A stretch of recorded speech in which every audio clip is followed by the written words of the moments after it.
சமையல் கிச்சன். வாங்க இன்னைக்கு வேர்க்கடலை சட்னி எப்படி பண்றது பார்க்கலாம். என்ன பொருட்கள் பார்க்கலாம் வாங்க. நான் 1 கப் வறுத்த வேர்க்கடலை எடுத்துக்கோங்க. வெங்காயம், சின்ன வெங்காயம் 2, பச்சை மிளகாய் 10, பூண்டு 5, கருவேப்பிலை, தாளிக்க கடுகு, உளுந்த பருப்பு, காஞ்ச மிளகாய், தேவைக்கேற்ற உப்பு. கடாய் வச்சுருக்கேங்க, எண்ணெய் ஊற்றிருக்கேன். எண்ணெய் காஞ்சிருச்சு. 2 வெங்காயம் போட்டுக்கலாம். சின்ன வெங்காயம், பச்சை மிளகாய், பூண்டு இதெல்லாம் வதக்கிக்கோங்க. நல்லா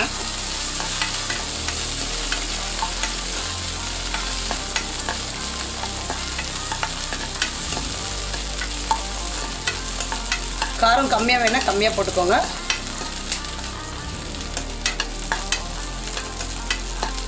இதிலே காஞ்ச மிளகா வேணால் காஞ்ச மிளகா போட்டுக்கலாங்க. பச்சை மிளகா வேணான்றவங்க காஞ்ச மிளகா போட்டுக்கலாம்.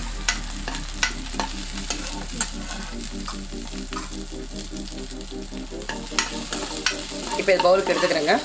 அப்படியே கடாய் வச்சுருக்கேங்க. எண்ணெய் ஊற்றி இந்த தாளிக்கிற ஐட்டம் அதெல்லாம் போட்டுவிட்றேங்க. கடுகு, உளுந்து, காஞ்ச மிளகா,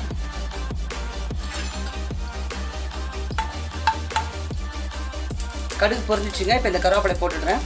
பொரிஞ்சிட்டு இருக்குது. ஸ்டவ் ஆஃப் பண்ணிடுறேன்.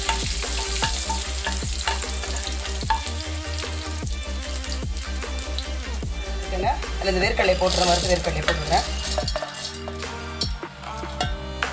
நம்ம வதக்கி வச்சுருக்க இந்த பச்சை மிளகா, பூண்டு, வெங்காயம் அதையும் போட்டுவிட்றேன்.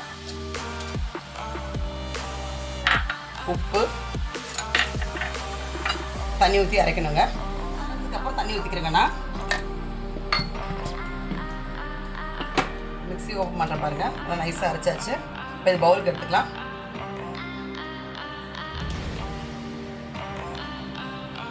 பவுலுக்கு ஊற்றிக்கிறேங்க. அந்த கடுகு கொடுத்த மாதிரி போட்டுறேங்க சட்னியில்.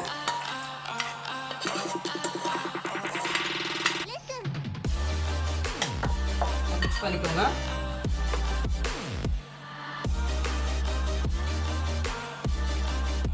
சுவையான சட்னி ரெடி. வேர்க்கடலை சட்னி ரெடி. உங்களுக்கு இன்னும் தண்ணியாக வேணால் வச்சுக்கோங்க. இன்னும் திக்காக வேணால் தண்ணி கம்மி பண்ணிக்கோங்க. புளி வேணாலும் ஓரளவு ஒரு சின்ன துண்டி புளி போட்டுக்கோங்க. இட்லி, தோசை, சப்பாத்தி எல்லாத்துக்கும் ரொம்ப நல்லா இருக்குங்க. பவுலுக்கு எடுத்தாச்சுங்க. சுவையான வேர்க்கடலை சட்னி ரெடி. இந்த வீடியோ உங்களுக்கு பிடிச்சிருந்தா லைக் பண்ணுங்கள், ஷேர் பண்ணுங்கள், சப்ஸ்கிரைப் பண்ணுங்கள். மறக்காமல் பக்கத்தில் இருக்க பெல் ஐக்கானை கிளிக் பண்ணுங்கள்.